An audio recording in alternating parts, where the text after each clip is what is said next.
After my husband's death, I kept quiet about the fact that he had signed the entire company over to me. At the memorial service, my son smirked and said, "Mom, I'm the boss now. Your place is cleaning my office bathroom." He had no idea what surprise was waiting for him at the office the very next morning. 40 days. 40 days. They say on the 40th day, the soul finally says its final farewell to the earthly world. I sat deep in an armchair in the parlor of our Hamptons estate, and it felt as if it was my soul preparing to leave, to follow him, my Victor.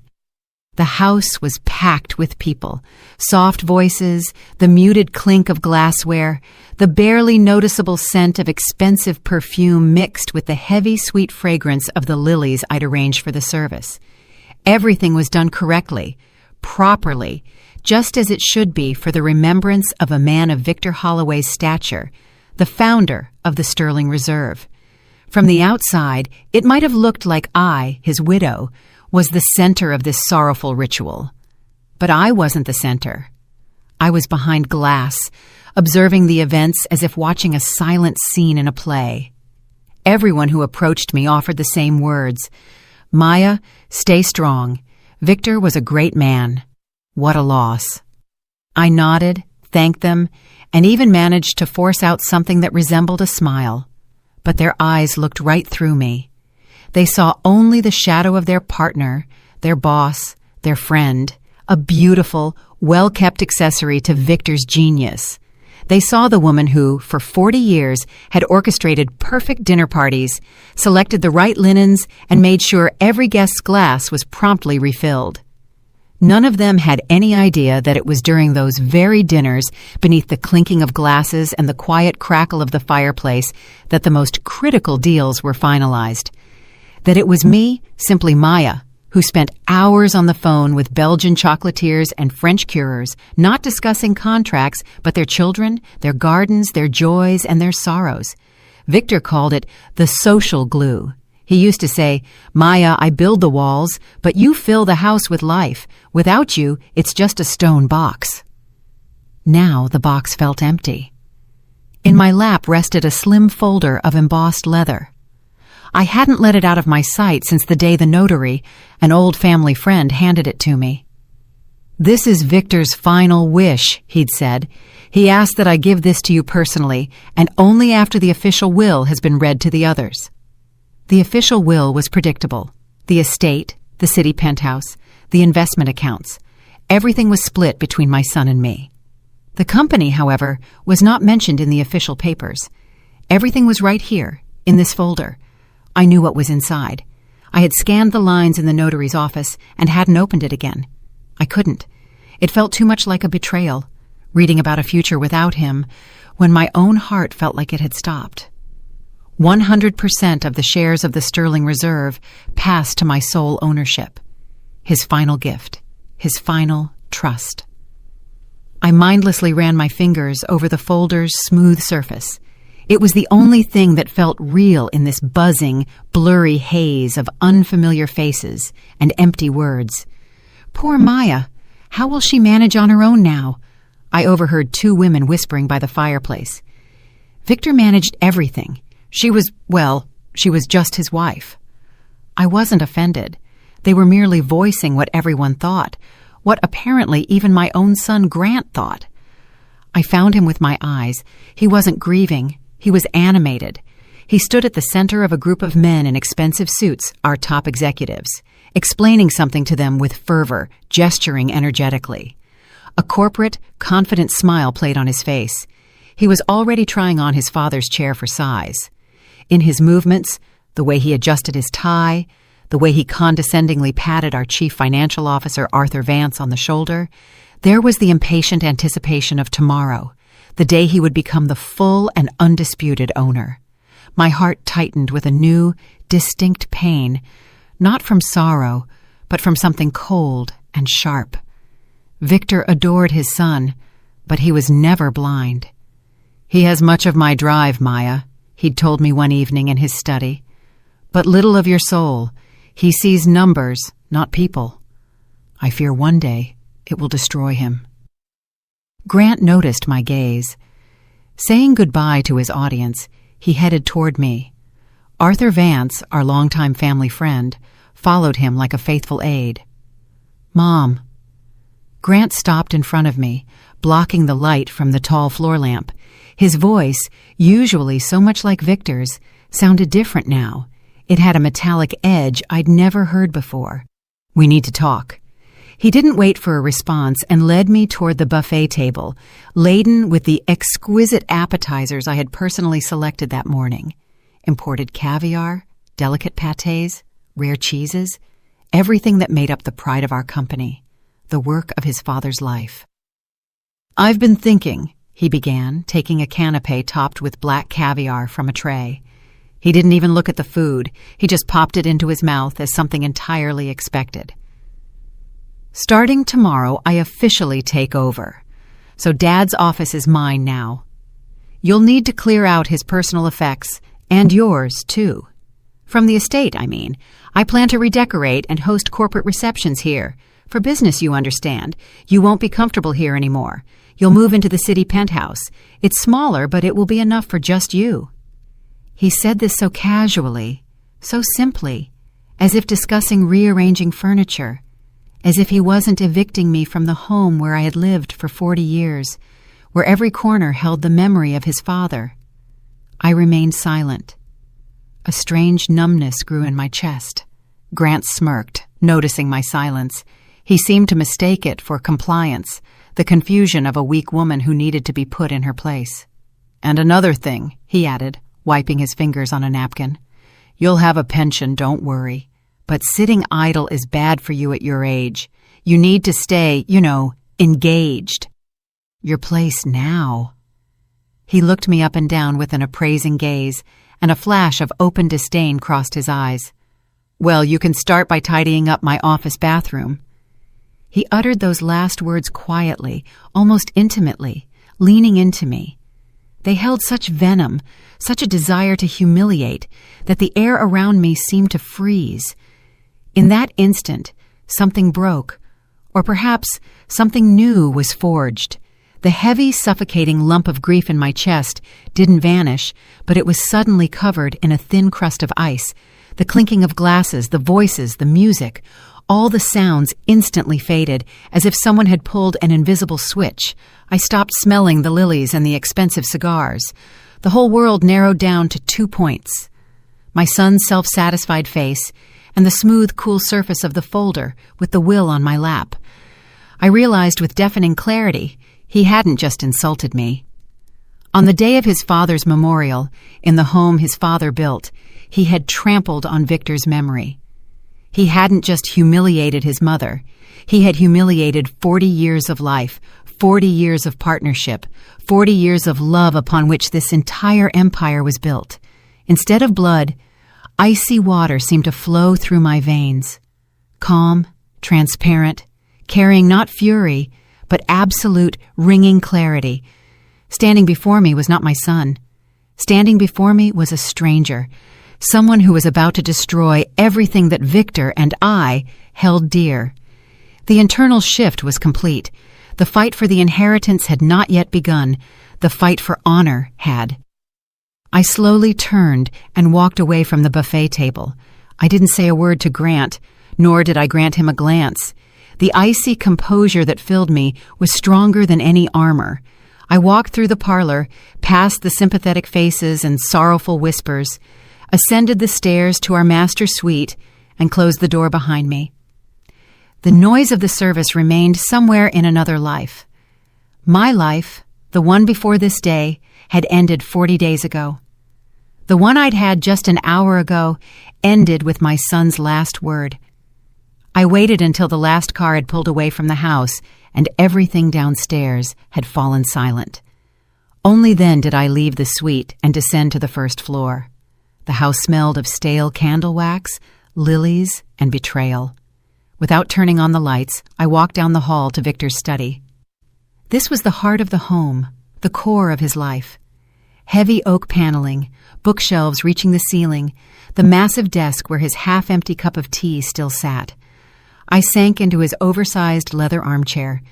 It still held his warmth, his scent, the faint aroma of sandalwood and fine tobacco.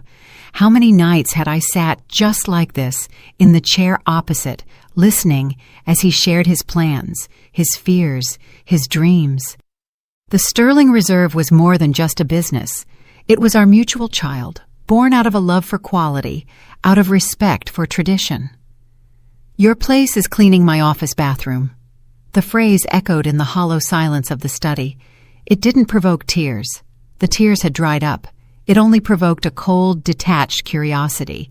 How could a man who grew up in this house, who saw his father build his reputation piece by piece, stoop so low? How could he so devalue everything that defined our family? He sees the company as a machine, a collection of assets, warehouses, and logistics chains. He thinks it's enough to sit in his father's chair, hang his own portrait on the wall, and the mechanism will continue to work, spitting out money. He doesn't understand that Victor didn't build a mechanism. He built a family that extended far beyond this house. It lived in Brussels, on Celanese plantations, in small fishing villages on the coast of France. Its members were people whose families had spent centuries making the best chocolate, tea, and caviar in the world. People for whom the word honor was not an empty sound, but the foundation of their life's work. This is why my first thought wasn't about lawyers. Showing Grant the folder with the will would have been too easy. It would have been his language, the language of documents, power, and formalities. It wouldn't have changed anything in his soul. He would have simply hated me even more, but he still wouldn't have understood his fundamental mistake. No, I had to speak to him in his father's language, the language he, unfortunately, had never learned. I reached out to the bottom shelf of the desk and pulled out a heavy, thick journal with an embossed leather cover. This was my personal notebook, not for business contacts. For that, we had secretaries and electronic databases. This contained other numbers, personal, home numbers I called to congratulate on the birth of a grandchild, ask about their health, or simply chat about small things. Victor would laugh and call it my spider web. "My dear," he'd say, "you've woven your web around half the world, and our partners hold on to us not through steel contracts, but through your subtle, invisible threads." Now was the time to test the strength of those threads. I opened the book to the letter D. Charlotte Dubois, owner of a small but legendary chocolate factory in Brussels. We met nearly 35 years ago at an exhibition in Paris. Our husbands were discussing supply terms, while Charlotte and I slipped away for coffee and discovered we had far more in common than just our husband's business. Since then, she had become more than a partner. She was a dear friend. I dialed her number. Long, drawn-out rings. On the other end, her slightly raspy, always energetic voice answered. "Hello? Oh, Charlotte, my dear, it's Maya." "May. Goodness, I was just thinking about you all day. How are you, my sweet? How is the service?" Her voice was full of genuine warmth and sympathy. I closed my eyes for a moment, allowing that warmth to touch my frozen heart. It went as it should. There were many people. Everyone remembered Victor. I tried to keep my voice steady. He was a great man, May. A true original. They don't make them like that anymore. I lit a candle for him at the cathedral. "Thank you, Charlotte. I'm calling you, actually, for this reason." I paused, choosing my words. "I just wanted to let you know, we have some changes coming. Grant is taking the reins." A short silence followed on the other end. Charlotte was too smart not to catch the hidden meaning in my words. "I understand," she finally said, her voice turning serious. "Grant is a good boy, but he's different. He's a child of the new century." "Exactly," I confirmed quietly. "He's a child of the new century. So I'm just calling my old friends, just to check in, to thank them for the years of friendship." "I hear you, May," Charlotte said firmly.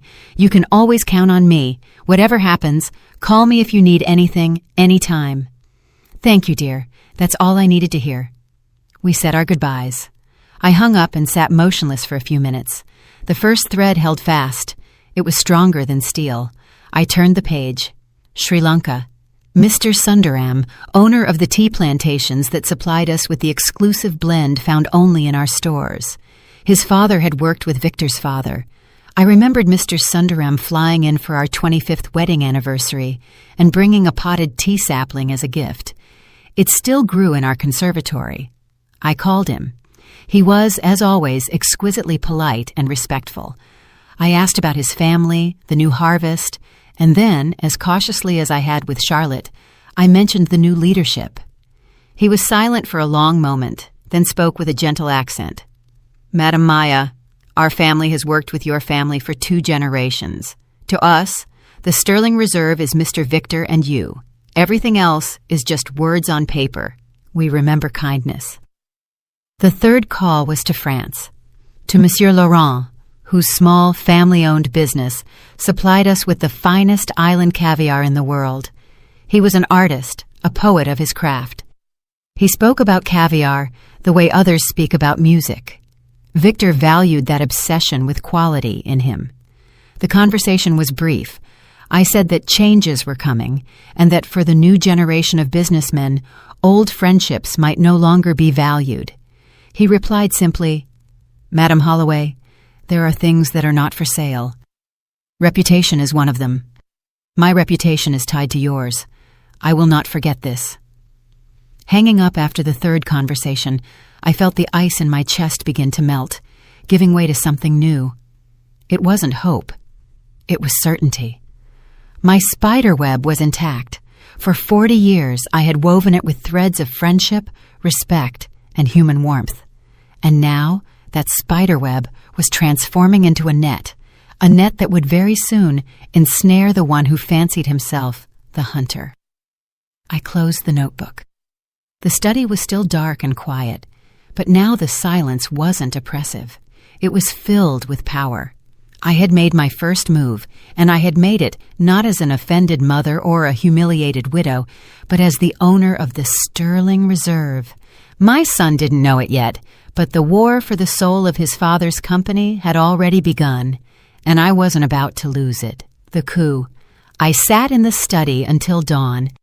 When the first gray rays touched the spines of the books, I got up and quietly went to my room.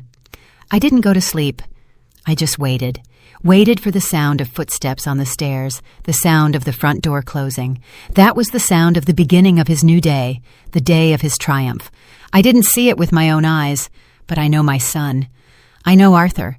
I can imagine every detail of his first day at the office, the day he thought would be the start of his empire. He surely arrived at 9 o'clock, not a minute later. He walked into the building, steeped in the aromas of Ceylonese tea, Belgian chocolate, and old wood, the scent of a legacy that he likely didn't even notice. To him, it was just the smell of money. His father's secretary, Ms. Davis, a woman who had worked with us since day one, must have met him at the entrance with tears in her eyes. "Mr. Grant Holloway, please accept my condolences." I'm certain he just gave an impatient nod, tossing over his shoulder, "Thanks, Ms. Davis. Get me a black coffee, no sugar, and send Vance in." The first thing he did upon entering his father's study was to take down his portrait, a large, heavy-framed oil painting done about 10 years ago. Victor smiled in it, calmly, wisely, with a slight twinkle in his eye. To me, that portrait was more than just an image. It was the soul of the office, its conscience. Grant, without batting an eye, moved it, propping it face to the wall in a corner like useless junk.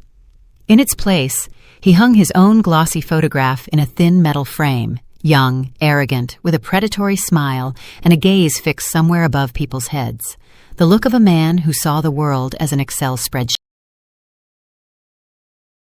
Our CFO and family friend, a man Victor had once mentored, helped, and brought into the business, entered the study.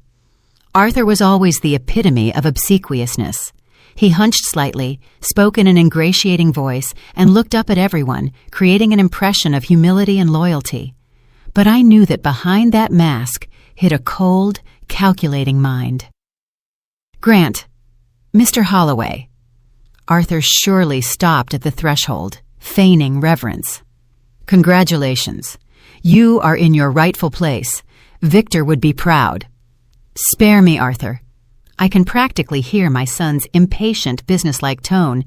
Dad was a genius, but his methods are outdated. Sentimentality, personal relationships, that's not how business is done in the 21st century. It's time to clean house, time to optimize. He sat in his father's chair. It must have been too large for him, but he didn't notice. He surveyed the office with an owner's gaze and rubbed his hands together. All right, the first order of the new management. He paused dramatically. We need to cut costs immediately. I've looked at the reports. Our suppliers are sitting on a gold mine. For decades, they've dictated their prices, hiding behind fairy tales of exclusivity and handmade quality. Enough. Absolutely, Grant. Arthur Shirley chimed in immediately. I completely agree. Procurement costs are our single largest expense. But Grant, you know those old-timers? They're very touchy. Victor spent years building those friendships. Grant laughed. A cold, unpleasant laugh. He bought that friendship with our money. And the truth is, my mother handled all that. All her tea parties, phone calls, little Christmas gifts. How many lost man-hours? How much wasted cash? What inefficiency? I imagined him leaning back in the chair, and the same disdain I heard yesterday at the buffet table was in his voice. She's just a sentimental old woman, Arthur, and she surrounded herself with the same dinosaurs. She thinks her friendship will pay our bills. But you and I know that the world is ruled not by smiles, but by money, hard, cold cash. So, what do you propose? In Arthur's voice, I'm sure there was the genuine interest of a predator sniffing blood. It's simple. You'll prepare a standard email right now for all key suppliers. Charlotte in Brussels, the tea merchant in Sri Lanka, the French with their caviar. Short and to the point. Due to a change in leadership and new company commercial policy, we demand a 20% reduction in purchasing prices across the entire assortment. New terms are effective immediately. That's it. No courtesies, no dear partners. This is business. They either accept our terms or we'll find others. No one is indispensable. Arthur must have frozen for a moment. Even for him, this was too radical. Grant, it's risky. They might take offense. These aren't corporations. They're family businesses. They are businessmen, Grant cut him off, and they know how to count money. They'll complain for show. They'll whine about a tough life, but when the prospect of losing their largest client looms over them, they'll become agreeable. Trust me, the old guard is gone. A new era, an era of efficiency has begun. I can imagine Arthur looking at the new portrait on the wall, then at Grant's confident face and a slow, understanding smile blossoming on his lips. He saw strength, or rather, what he mistook for strength. You're right, he said, and his voice became smooth and unctuous again. Absolutely right. It's time to shake up this sleepy kingdom. I'll prepare the draft email immediately. Perfect. Grant must have nodded with satisfaction. Send it out today. Enough sitting around while my mother plays solitaire at the estate and mourns the past. We are building the future. He was wrong about only one thing. I wasn't playing solitaire. I was waiting precisely for this, their fatal, arrogant mistake. That day, from our office, from the heart of my husband's company, a flurry of short, soulless emails scattered across the globe. Every word in them was an insult. Every figure was a slap in the face of 40 years of friendship and trust. They hit send, certain they were launching a mechanism of optimization. They had no idea they had launched a mechanism of self-destruction. The crashing tide. I wasn't wrong in my expectations. The replies to my son's ultimatum began to arrive the very next day. Or rather, it was an absolutely devastating, icy silence. No one called. No one wrote back to the rude electronic order. In the world of big corporations where Grant lived, silence meant consent or the start of negotiation. But in our world, the world of Mr. Sonderam, Monsieur Laurent, and Charlotte Dubois, silence was the most terrible verdict. It was a sign of contempt, a sign that you had ceased to exist. I knew that Grant and Arthur at the office interpreted this silence as their victory. They were surely sitting in Victor's study, sipping cognac and congratulating each other on a clever move. See, Arthur, I told you. They swallowed it. Now they'll know their place. Their smugness was so predictable that I could feel it even here, miles away in the silence of our estate. I was doing what I always did, caring for the life in this house. I was repotting Victor's favorite orchids. He used to say they were like me, fragile on the outside, but with an unbreakable inner core. I carefully cleaned the roots, prepared the fresh soil, and this measured, familiar work was calming. It was real, unlike the false, hurried rat race currently happening at the company. The phone call caught me off guard. I recognized the number, Brussels. My heart paused for a moment, then began to beat steadily and strongly. It had begun. May? Charlotte's voice on the line was unrecognizable. It wasn't just serious like last time. It was hard as steel, ringing with suppressed fury. Yes, Charlotte, I'm listening. I got it. This letter from your son. She spat the words out as if they were poison. It's not even a letter. It's a slap in the face. A 20% demand immediately? After 35 years of partnership, after everything between our families, does he think we're faceless conveyor belt suppliers? Does he think my chocolate is just cocoa beans and sugar that can be assessed by stock market quotes? I remained silent, letting her vent. Her anger was justified. It was the anger of a person whose honor had been insulted. My husband, God rest his soul, would turn over in his grave if he saw this. Victor and I worked on a handshake for 20 years before we signed the first official contract, because his word was more reliable than any paperwork. And this boy. I know, Charlotte, I said quietly. I know everything, and I'm so sorry you had to read that. Sorry, May? I'm not sorry. I'm furious, she exclaimed. I've already prepared the official response, a termination of all shipments. My chocolate will never appear in your stores again, not while... She suddenly stopped, took a deep breath, trying to calm herself. But I'm not calling about that, she said in a different tone, quiet, tense, full of dread. That letter was just an insult, but what happened an hour later, that's something else entirely. I froze with the orchid pot in my hands. Dirt scattered onto the floor, but I didn't notice. What happened, Charlotte? I received an official request from the legal department of Omnicorp. At those words, the cold that had only thinly crusted over my grief pierced me right through to the heart. Omnicorp, the cheap, faceless conglomerate that bought up famous brands and sucked the soul out of them. They left only the name, and under it, they sold mass-produced, low-grade products made in gigantic automated factories. Victor hated them with all his heart. He called them the grave diggers of quality. They don't create, Maya, he'd often say. They only destroy. They take the history, the reputation, the life's work of true masters, and they turn it into dust, a line in a quarterly report. It's the worst kind of barbarism. Barbarism in a business suit. What did they want? My voice sounded hollow, as if from a well. They wanted confirmation of the terms of my exclusive contract with the Sterling Reserve, Charlotte said slowly, distinctly articulating every word. They informed me they are in the final stages of a merger and acquisition of your company. They plan to buy you out, May, completely. They wanted to make sure the contracts with key suppliers, that is, me, would remain in force after the change of ownership. May, what in the hell is going on over there? I sank onto a side table. The pot slipped from my hands and shattered, scattering soil and the orchid's pale, delicate roots across the floor. But I didn't hear the sound. I only heard the deafening roar in my ears. This wasn't just betrayal. It was desecration. Grant and Arthur, they didn't just want to take the company from me. They didn't just want to kick me out of the house and humiliate me. It was much worse. They had planned from the beginning to sell Victor's life's work to his fiercest enemy, the one he despised most in the world.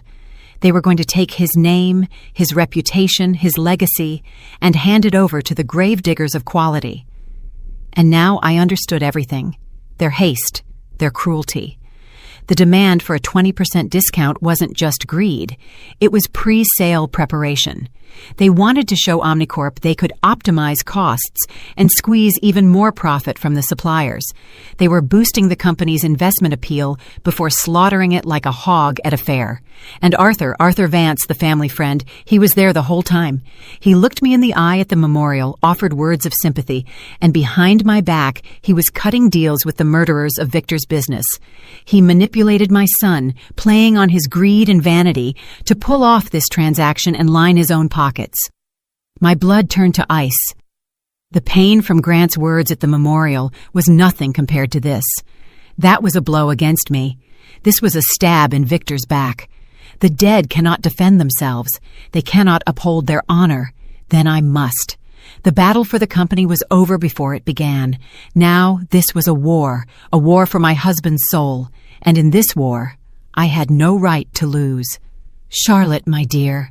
My voice was calm, but it held a firmness she didn't expect from me. I ask one thing of you. Don't send any official replies yet. Do something else. Tell everyone, tell all our mutual friends about this request from Omnicorp. Call Mr. Sundaram. Call Monsieur Laurent. They need to know the fate planned for the business we all served. They need to know that their names and reputations are about to be sold at auction. A pause followed on the other end, and then I heard a quiet, almost awestruck gasp. "I hear you, May," Charlotte said. And in her voice, there was no longer anger. There was the cold, calculating fury of an ally. "Consider it done. The gravediggers won't get this feast." After that conversation, I hung up and went out to the garden. The day was clear and cool. I picked up my shears and walked to the rose bushes. This was my ritual, my sanctuary. By trimming the faded blooms and dry branches, I wasn't just tidying the bushes, I was tidying my thoughts. Each snip of the blades echoed in the silence like a metronome, counting down the last hours of the old world. I knew that across the invisible threads of my spiderweb, the news was flying. From Brussels to Sri Lanka, from there to France, to Italy, to Spain. This was not a business message. It was a cry for help. An alarm signal passed from one old friend to another. News of betrayal, that the sterling reserve was in danger, that it was about to be ransacked by barbarians. I knew what the answer would be. The unveiling. Meanwhile, in a sterile glass conference room somewhere in downtown Manhattan, my son was celebrating his victory. I didn't see it, but I can imagine every moment of his triumph. He stood at the head of a long table of dark, polished wood. Before him were three people in equally expensive, faceless suits, the Omnicorp leadership. They had the same watches, the same tight smiles, and the same dead eyes. The eyes of people for whom the world consisted only of numbers, charts, and stock tickers. Grant surely felt he was on top of the world. He was proud. He was showing them a presentation on the massive screen, slides flipped by, logistics optimization, profit growth potential, brand synergies. He rattled off these empty, foreign words, not understanding that behind every percentage on his charts stood people's lives, generations of masters, centuries of tradition. He was selling them something he hadn't created, and he wasn't even attempting to understand the value of what he sold. "And as you can see, gentlemen," he proclaimed, pointing a laser pointer at a chart, "after the work we conducted with our suppliers, we project a 20% reduction in procurement costs as early as this quarter. This frees up our capital and makes the sterling reserve an even more attractive asset." He surely paused, expecting applause. The Omnicorp people didn't applaud. They only nodded almost imperceptibly. To them, this was routine. At that moment, his phone, lying on the table, vibrated. The screen showed Sam Jones, warehouse manager. Grant frowned. What an inappropriate interruption during his moment of glory. He dismissed the call with a swipe of his finger, without even looking. "Thus," he continued, restoring his self-satisfied smile, "we are handing you over not just a company. We are handing you a finely tuned mechanism with enormous potential and most importantly, exclusive, long-term contracts for the world's finest delicacies. This is our greatest treasure. The phone vibrated again, persistent. Sam Jones, warehouse manager. The irritation on Grant's face was now undisguised. How dare some warehouse clerk distract him when the fate of millions was being decided? He dismissed the call again and pointedly placed the phone face down. One of the men in suits slightly raised an eyebrow. Grant was already opening his mouth to deliver the concluding, most bombastic part of his speech, but he didn't get to finish. The conference room door burst open. Standing in the doorway was Sam Jones, an older man who had worked with Victor for 30 years. Pale, bewildered, in his work jacket, he looked like an alien in this kingdom of glass and polished wood. "Mr. Holloway," he gasped, ignoring the icy stares of the Omnicorp men. "Sam Jones, are you insane?" Grant hissed, his face red with fury and shame. "I'm in a meeting. Get out of here." "The ships," the old man stammered, not hearing him. "The ships. They turned around." A silence fell, so thick and heavy it felt tangible. "What?" Grant asked, not believing his ears. "All of them. Every single one." Sam Jones's voice trembled. The port just called, and a notice came from Brussels, from Ceylon. A refusal of all shipments. All cargo is halted. The ships that were already at sea are turning around. Grant stood and stared at him silently. The color slowly drained from his face, leaving behind a deathly pallor. The confident smile slipped away, revealing the confusion of a small boy. Behind him, the slide with the profit growth chart still glowed on the huge screen. Now it looked like a cruel joke. The Omnicorp men exchanged silent glances. There was no sympathy or surprise in their eyes, only cold, sober calculation. One of them slowly, almost lazily, closed his laptop. The click sounded like a gunshot in the dead silence. "It seems," he said, in a level, indifferent voice, addressing his colleagues, not Grant, "that the subject of negotiations has been exhausted." Their deal was built on one single foundation, the exclusive supplier contracts they couldn't get on their own, without Belgian chocolate, without French caviar, without Ceylonese tea. The Sterling Reserve was just an empty building with a beautiful name, and now that building had collapsed. My son's humiliation was complete, and worst of all for him, public. He stood amid the ruins of his triumph, before the people to whom he had just sold greatness, but in the end had demonstrated only his own. The surprise had begun. The verdict. I didn't hear them leave. I didn't see my son, pale and crushed, standing alone in the conference room that should have been his moment of victory. But I knew what would follow. Anger, confusion, and then the search for someone to blame. And in their distorted worldview, anyone could be blamed but themselves. I waited for them in the garden. I wasn't hiding.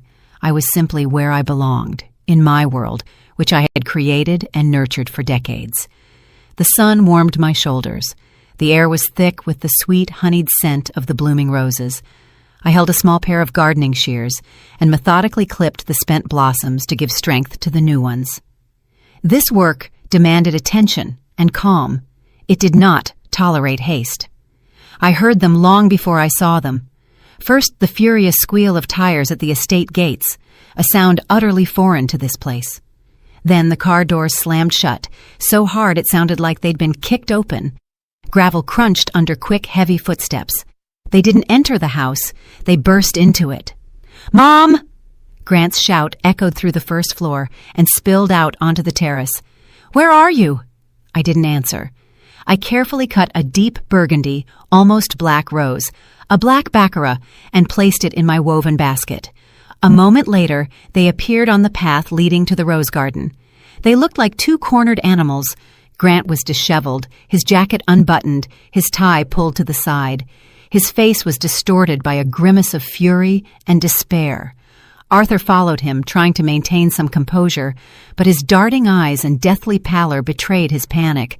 They stopped a few feet from me, breathing heavily. Their aggressive energy invaded the harmony of my garden like a dissonant chord. "Mom, what did you do?" Grant shouted again, unable to control himself. His voice cracked. "What did you tell them?" I slowly straightened up, turned to him, and looked him straight in the eye. My gaze was calm. I felt neither fear nor anger, only cold, heavy pity. "What are you talking about, Grant?" "Don't pretend! The suppliers, they all canceled, every single one. Contracts are torn up, shipments are stopped. You called them. You ruined everything." He waved his arms as if trying to shake the answers out of the air. Arthur put a hand on his shoulder, trying to calm him, but more likely seeking support. "Ms. Holloway," Arthur began in his ingratiating voice, which now contained a steel tremor. "We are in a very serious situation. The company is paralyzed. Mr. Holloway spoke hastily, but essentially he is right. We know you talked to our partners. We ask you, no, we demand that you call them immediately and smooth over this misunderstanding. You have to fix this. You have to." His words carried an order, a humiliated lackey suddenly fancying himself a lord. I shifted my gaze from my son's rage-filled face to the tense face of the family friend, and then I turned back to the rosebush, and with one precise, careful movement, clipped another faded flower. The snip of the shears sounded deafeningly loud in the silence that followed. "I didn't call them to cancel anything, Grant," I said quietly, but my voice carried throughout the garden. "I called them as a friend to say goodbye." Grant froze, looking at me, confused. "Say goodbye? What are you talking about? What friendship? This is business. You don't understand any of this. You messed everything up with your senioritis." "It is you who didn't understand, son," I replied just as calmly. I placed the shears in the basket and looked at both of them. "Neither of you understood. You thought your father's company was walls, warehouses, and numbers in reports. But it is people. It is the trust he built for 40 years, trust that you destroyed in 2 days. I didn't tell them to cancel shipments. I simply let them know that the old world of the Sterling Reserve no longer existed, and they chose not to deal with the new one." "That's a lie!" Grant screamed. "They would never do that over some sentimental nonsense. You talked them into something. You slandered me." I took a deep breath, inhaling the scent of the roses, the scent of the world I was about to protect. "I only told them the truth," I said, looking straight into the eyes of my son and then Arthur. "I told them that you disrespect them, that you insulted them with your ultimatum. And I also—" I paused, letting the words gain weight. "I told them that you were trying to sell them along with me, along with your father's legacy, to Omnicorp." The air froze. A bee buzzing near the bush suddenly stopped. Even the wind seemed to cease breathing. They froze like two statues. Grant's face slowly lost its expression of fury, giving way to complete, absolute confusion, which instantly morphed into terror. He looked at me as if I had spoken a dead language and uttered a terrible curse. But Arthur's face was worse. His mask of compliance and control cracked and crumbled into dust. Beneath it was the face of a cornered predator. His eyes glazed over with shock. His jaw dropped. He understood. He understood everything. Their biggest, most carefully guarded secret was no longer a secret. Their plan, their meticulously calculated scheme, their betrayal, it was all exposed. They stood amid my blooming garden, amid a world built on honor and respect. Their own lie, made manifest, was suffocating them, preventing them from breathing or speaking. Arthur was the first to recover from the shock. Fear is the best catalyst. He saw the abyss opening beneath his feet, and the instinct for self-preservation prompted him to make one last, desperate move. He instantly changed tactics. The panic on his face was replaced by a mask of corporate urgency, and his voice took on false notes of distress and concern. "Ms. Holloway," he exclaimed, taking a step forward and shielding the frozen Grant. "Thank God you're aware. We didn't want to worry you until everything was finalized. You don't understand the full picture." He spoke quickly, hurriedly, as if afraid I would interrupt him. "Yes, we were negotiating with Omnicorp, but it was a necessary step, the only way to save the company. You simply don't know the state Victor left things in. Debts, cash flow gaps, outdated contracts. The company is on the verge of bankruptcy." He was lying blatantly, desperately, looking me right in the eye. He was trying to weave a new reality in which they were not traitors, but saviors. Grant, hearing the familiar words about saving the company, began to snap out of his stupor. He grasped Arthur's lie like a drowning man grasping at a straw. "Yes, Mom, Arthur's right," he chimed in, hysterical hope in his voice. "Dad, he was hiding problems from us. We wanted to fix everything and then tell you. And now it's all ruined, but it's not too late." Arthur immediately seized the moment. He opened the folder he'd been holding all this time and pulled out a few sheets of paper. "Here." He stepped even closer and nearly thrust the documents into my face. "Ms. Holloway, you must sign this immediately. This is a power of attorney transferring emergency powers to Grant Holloway. It will give him the right to act on behalf of all owners to reanimate the deal with Omnicorp. It's our last chance. If you don't sign, the company will declare bankruptcy tomorrow. You will destroy your husband's life's work." This was their final gambit, a mixture of blackmail, threats, and fabricated panic. They were pressing on my most painful spots, my supposed business incompetence, my fear of complex terminology, my guilt for the company's collapse. They still saw me as a weak, sentimental widow who could be intimidated and forced to comply. They thought I would break. I didn't even glance at the papers he held out. I calmly placed the basket of roses on the garden bench. Then I put the shears in there. Only then, unhurriedly, did I pull out the other item from the basket, the slim, embossed leather folder I hadn't parted with since the memorial. I held it in my hands, feeling its smooth, cool surface. It was my shield, my sword, my answer to all their lies. "You're talking about these papers, Arthur?" I asked quietly. They both stared uncomprehendingly at the folder in my hands. They didn't know what it was. To them, it was just another object from the sentimental old woman's world. I stepped toward them. They instinctively backed away. I stopped right in front of Arthur and held the folder out to him. "Take it, read it." He hesitated, looking suspiciously at me, then at the folder. Grant peered over his shoulder. Finally, Arthur tentatively took it. His fingers trembled as he opened it. I watched their faces. This was the moment of truth. The moment when their world, built on lies and arrogance, was about to crumble into dust. First, Arthur scanned the first page. His eyebrows furrowed in confusion. Then he began to read more carefully.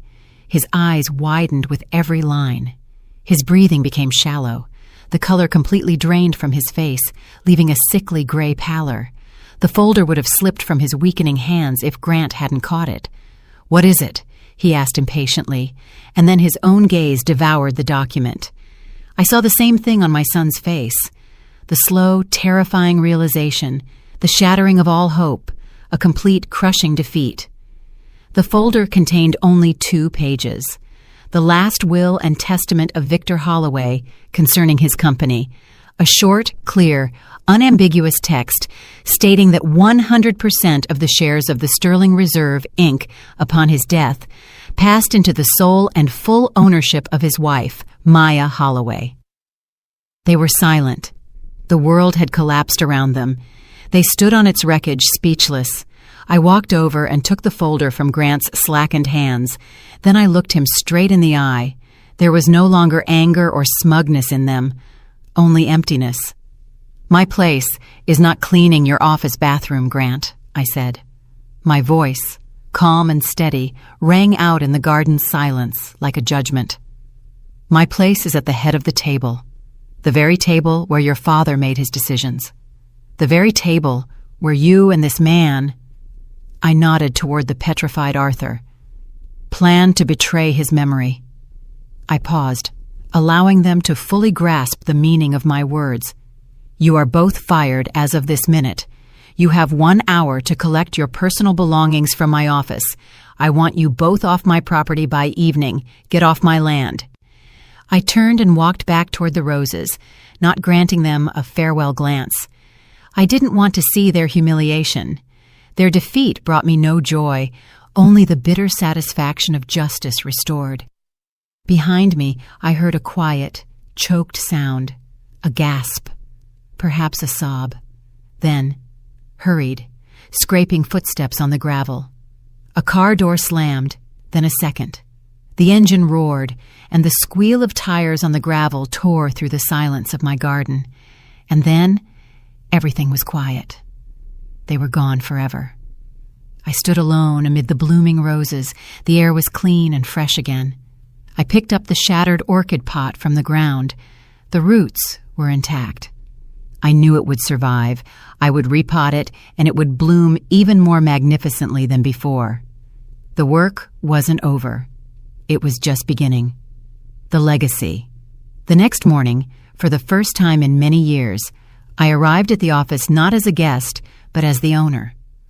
I walked into the building, and it felt as if the familiar aromas of tea and chocolate greeted me differently, with respect. Ms. Davis, Victor's secretary, met me at the entrance. Her eyes were red from crying, but this time they were tears of relief. She silently took my coat, and that simple gesture held more loyalty and support than 1,000 words. The first thing I did was enter the study. Grant's glossy portrait still hung on the wall, alien and false. I took it down without looking and handed it to Ms. Davis with the words, "Dispose of this." Then I walked to the corner where Victor's portrait was propped against the wall. I gently lifted it, wiping away the dust. He looked at me with his wise, slightly weary smile, and in his eyes I read approval. I hung it on its rightful place myself. The soul of the company had returned home. Next, I summoned the department heads and the legal counsel. I didn't give a grand speech. I simply said, "As of today, pursuant to the final will of my husband, I am taking office as the Chief Executive Officer of the Sterling Reserve. All orders given by Grant Holloway are annulled." No one asked a single question. I saw relief in their eyes. That same day, 2 letters left my office. The first, short and official, was addressed to the legal department of Omnicorp. It stated that the Sterling Reserve had not, was not, and would never be engaged in any merger negotiations with them. Any further attempts at contact would be considered hostile action. The second letter was addressed to our lawyer. It was an order to initiate an investigation into the activities of former CFO Arthur Vance on charges of fraud and attempted damages to the company in an exceptionally large amount. The mechanism of justice was set in motion. And then I did something I hadn't done in 20 years. I packed a small suitcase and headed to the airport. This was my first business trip, but I wasn't flying to sign contracts or discuss logistics chains. I was flying to Brussels to have dinner with a friend. Charlotte and I sat in a cozy little restaurant on the Grand Place. The air smelled of waffles, chocolate, and Old Stone. We drank Burgundy wine and talked about everything. Our husbands, our children, how quickly life had flown by. We said almost nothing about business. Only at the very end of dinner did Charlotte take my hand, look me in the eye, and say, "Victor would be so proud of you, May. You didn't just save a company, you saved our shared history."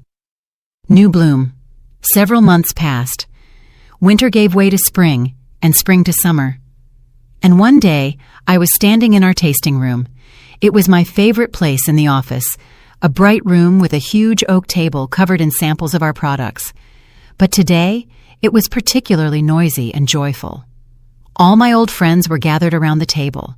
Charlotte, who had flown in from Brussels, the smiling Mr. Sundaram from Sri Lanka, the elegant Monsieur Laurent from France. They hadn't come for a board meeting. They had come for the launch of a new product. Small, elegant jars of pear confiture stood on the table.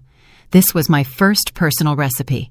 In it, the sweetness of Belgian pears was combined with a spicy note of Ceylonese cinnamon and the delicate aroma of French brandy. It wasn't just a dessert. It was a symbol of our alliance. I picked up one of the jars. It was warm from the light of the lamps. I looked at the faces of my friends, at their happy, interested eyes, and I smiled. "We will call it the Charlotte," I announced, and my voice was firm and clear. I looked at my friend, and her eyes filled with tears of joy, in honor of true partnership, in honor of a friendship that proved to be stronger than any contract and more valuable than any money. The applause erupted. I looked at these people, at the fruits of our joint labor, and for the first time in many months, I felt not just peace, but true, quiet happiness. I had saved my husband's legacy, but I hadn't stopped there. I had begun to create my own. I saved the soul of the company, not with spreadsheets and stock tickers, but with respect. I wasn't just in my place. I had finally found it, and I was free. And that brings to a close the story of Maya Holloway. It is a story of quiet strength, of a dignity that cannot be stripped away, and of how true values, respect, loyalty, and human relationships sometimes prove to be a much greater capital than money and formal power. This narrative is not so much about business as it is about legacy, about the fact that some things cannot be sold, and honor, once lost, cannot be bought back for any millions. Maya did not just save a company, she saved the soul of the business to which she and her husband had dedicated their entire lives. But let us consider, do the ends always justify the means? The main question this story leaves is, did Maya do the right thing? Undoubtedly, her son and his accomplice deserved punishment for their betrayal and greed. But Grant, her only flesh and blood, her son, was her decision to banish him forever the only correct one? Was there only cold justice in her actions, or was there also the bitterness of deep maternal resentment? How would you have acted in her place? Do you consider her actions just retribution, or perhaps too harsh a decision toward her own child? We would be incredibly interested to know what you think. Share your opinion in the comments below this video. If you have any questions or are curious about any details of this story, be sure to write about them. And of course, if this story touched you, please like and subscribe to our channel. Your support is the best reward for us and an incentive to continue telling you new, equally compelling stories. Thank you for spending this time with us and listening to the end. We wish you all the best. At the end of this video, a window will appear in the center of the screen. Click on it to watch our other most compelling stories.